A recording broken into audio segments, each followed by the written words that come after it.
Welcome.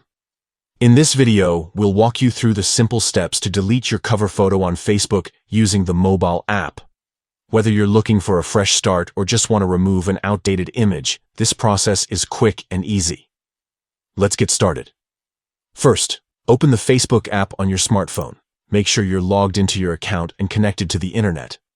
Once you're in, navigate to your profile by tapping your profile picture in the top left corner of the screen.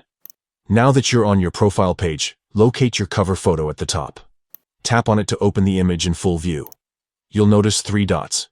In the upper right corner of the screen, tap on those dots. A menu will appear with several options. From this menu, select Delete Photo. Facebook will ask you to confirm your decision. To proceed, tap Delete once more, and that's it. Your cover photo will be removed from your profile instantly. You can now leave it blank or upload a new image whenever you'd like. Thanks for watching. If you found this tutorial helpful, don't forget to share it with others who might need assistance managing their Facebook profiles. Stay tuned for more tips and tricks.